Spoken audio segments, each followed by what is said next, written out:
Hello, everyone.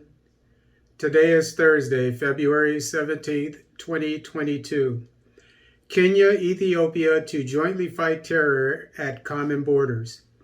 This article is taken from the East African.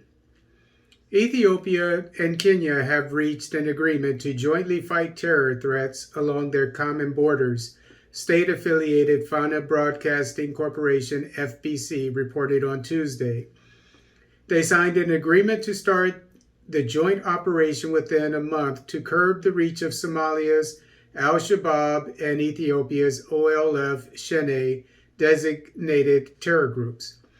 The details came following a meeting between Ethiopian Federal Police Commissioner General Demelish Gebre-Michael and Kenya's Inspector General of the Kenya National Police Service, Hilary Mutyambai, in the Ethiopian capital, Addis Ababa. The two sides held discussions on security issues of mutual concerns and reiterated to boost security cooperation to fight cross-border terrorism and ensure peace and stability at their borders, Fana reported.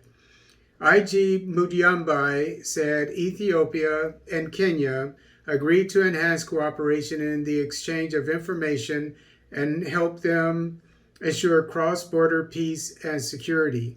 A few months ago, OLF, the main rebel group in Ethiopia's Oromia region, threatened to cut off a major highway that links Ethiopia to Kenya and what could directly affect trade with Nairobi. Last August, the Oromo Liberation Army, OLO, a militia group allied with the proscribed Tigray People's Liberation Front, TPLF, said they had mounted an offensive that could block the main highway from Moyale, the only modern border post between Kenya and Ethiopia. So we see what kind of people that the TPLF aligns itself with. And much needs to be said about this.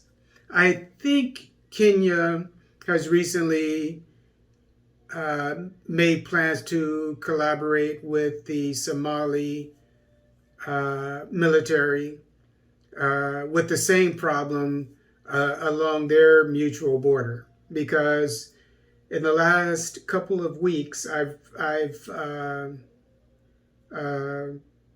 made videos about terrorist attacks on Kenyans just inside the Somali border by al-Shabaab. So the terrorist problem is at the border of Somalia and Kenya as well. And this article shows that it's at the border. I didn't know this, at the border between Ethiopia and Kenya. So the same thing is going on there.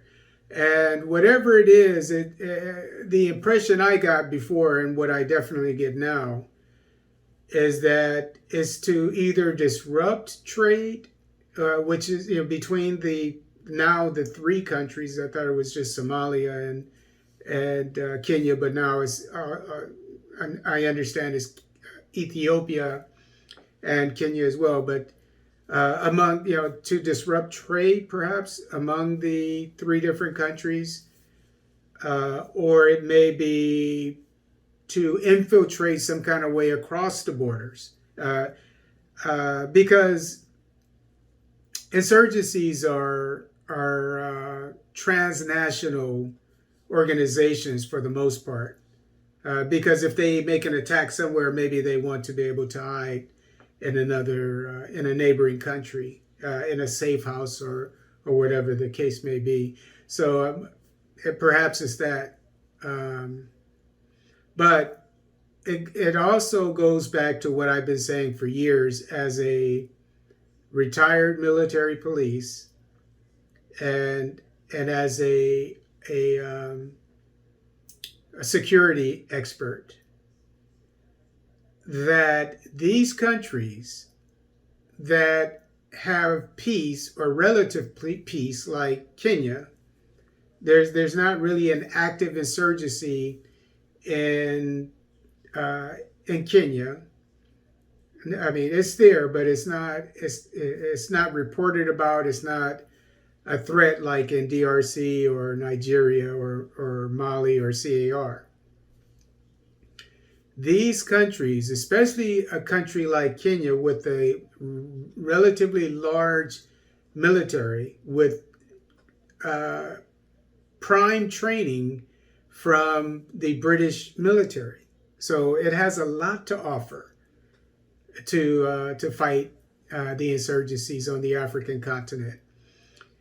They need to go to areas and send their active duty troops who are being paid, as far as I know, that's what active duty means, to go and fight these insurgencies throughout the continent, wherever there is a threat. DRC, Mali, CAR, maybe Nigeria if they'll take them there.